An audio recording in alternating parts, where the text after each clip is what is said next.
Hello, so today we are going to take some given trig ratios on our coordinate plane and we're going to, for certain angles, and we're going to use them to find other trig ratios for those angles using some of our sum and difference formulas.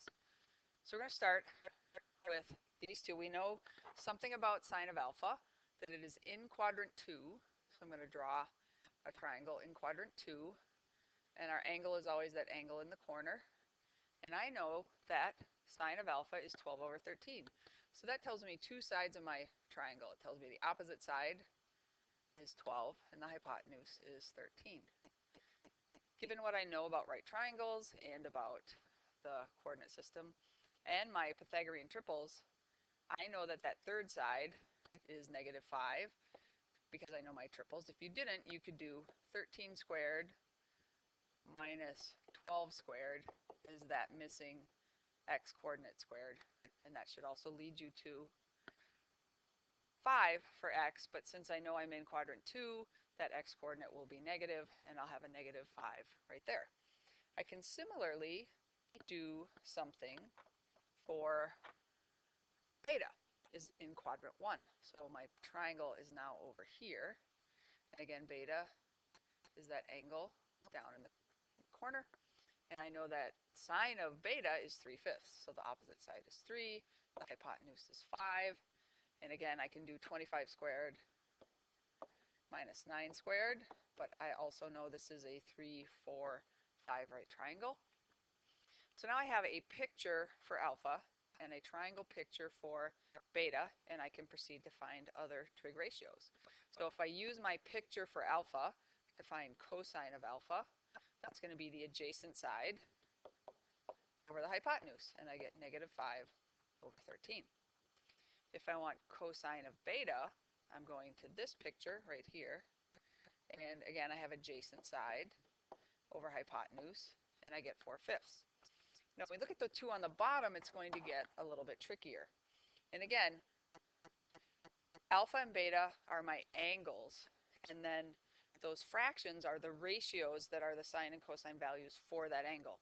So when I want to do cosine of alpha plus beta, I don't know that angle. I don't have a picture for that angle.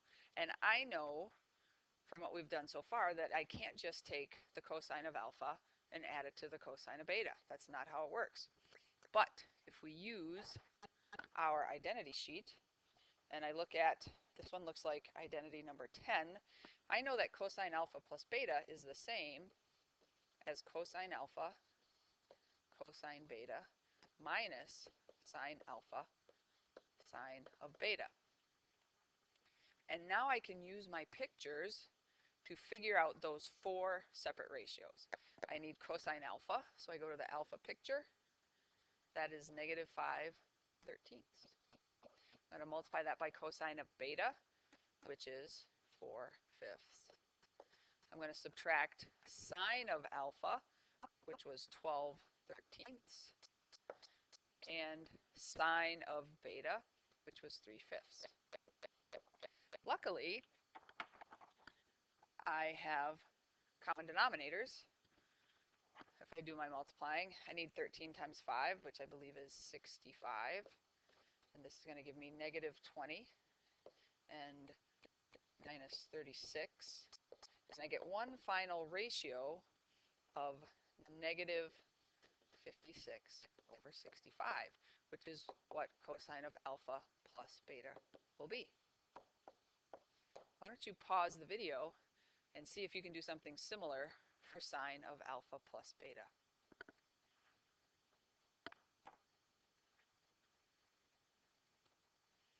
So if you're back, we're going to use a different identity this time. We're going to use number 12 from our sheet. And so we know that sine of alpha plus beta is sine alpha sine beta. Nope, try that again. Sine alpha cosine beta plus cosine alpha sine of beta. And again, I can go to my pictures to get those 4 ratios. So sine of alpha is my 12/13. I use the alpha picture. Then I go to the beta picture and I'm doing cosine of beta, which was 4/5. I'm going to add that in this case to cosine of alpha. So I'm back to the alpha picture, and that's my -5/13. And then I'm going to use sine of beta, which is 3/5. So I have four ratios. These two are going to multiply together. Again, I'm over 65, and I get 48. And these two, -15. And now I have common denominators. To get my final answer, all I have to do is do 48 minus 15, which I believe is 33/65.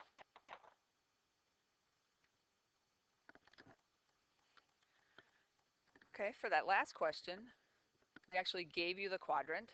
Another way the information may show up is with telling you where your angle is between what two values. So if I'm looking at this first one, it says tangent of alpha is 3/4. For pi, less than alpha, less than 3 pi over 2, I need to do the figuring. Which quadrant is that in? Well, pi is right here.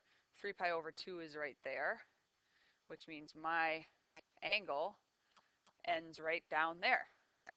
And now I can do the same thing I did in the other one. Tangent is 3/4.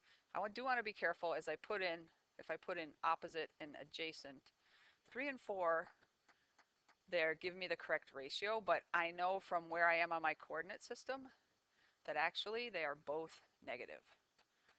And then I'm going to do something similar for sine of beta is 2/5, and beta is in between pi over 2, which is up here, and pi, which is right here. So that puts this triangle with the angle of beta in quadrant 2.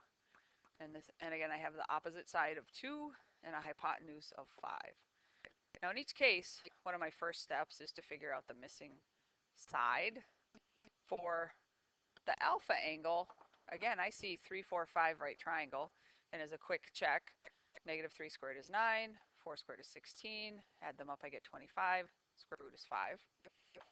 The beta one's a little bit trickier because I have a missing leg, and it's not going to be a nice number. When I square the hypotenuse I get 25, I'm going to square the leg and subtract that, and this other side is going to be √21. But again, based on the quadrant, that will have a negative value. So now we're going to use our identity sheet to find two more. Actually, I think I'm going to leave the cosine alpha plus beta for you. We're going to jump to the tricky one. Tangent of alpha plus beta. And so we want to go to our sheet, which you have hopefully corrected. So on your corrected number 14, you should have tangent of alpha minus tangent of beta all over 1 plus tangent alpha tangent beta. Okay, so now my job is to use my two pictures and to try and fill in the values. So if I look at my alpha picture, tangent of alpha, that was my 3/4. Tangent of beta is going to be 2 over -√21. Ooh, not super pretty. And then I'm going to do 1 plus tan alpha, which again is 3/4, tan beta, which is -2 over √21. And that's a very not nice version of this. And I can simplify. And this is one of those cases where you sort of understand why people might rationalize, because I do not want √21 in my denominator. So I'm going to rationalize my two parts that have √21, just so that I don't have a √21 on the bottom. So I have 3/4 minus 2 √21 over 21, all over 1 plus 3/4 times negative 2 root 21 over 21. You don't have to do this, but I find it easier to think of a common denominator when I have whole numbers. So when I'm thinking of a common denominator, for each of these, that common denominator is going to be 4 times 21. So this needs a little 4 over 4 one costume, whereas this piece needs a 21 over 4, or 21 over 21 one costume. This part right here already has the common denominator, but 1 needs the 4 times 21 over 4 times 21 one costume. We are changing what these things look like, but not what they are, and to do that, you can always multiply by 1. So up here at the top, I am going to get 63 over 84, and I'm going to subtract 2, nope, let's try 8 root 21, again, over 64. So I'm going to make that one fraction. All of that's over 84. And all that is divided by the bottom. This is a really pretty nasty one. But 84 plus, or minus, actually, 6 root 21 all over 84. Whew.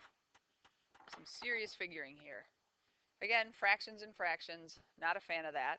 So we will do some multiplying by the reciprocal of the bottom, because really you're multiplying by 1, and the version of 1 we're doing, and the top would also be multiplied by the same thing. Because then the bottom is just 1, and then I can do a little bit of nice simplifying, and I get this final ratio of 63 minus 8 root 21 all over 84 minus 6 root 21. And again, there are some tricks for simplifying that so we could get a whole number in the bottom. But I think for our purposes, we will leave it at that.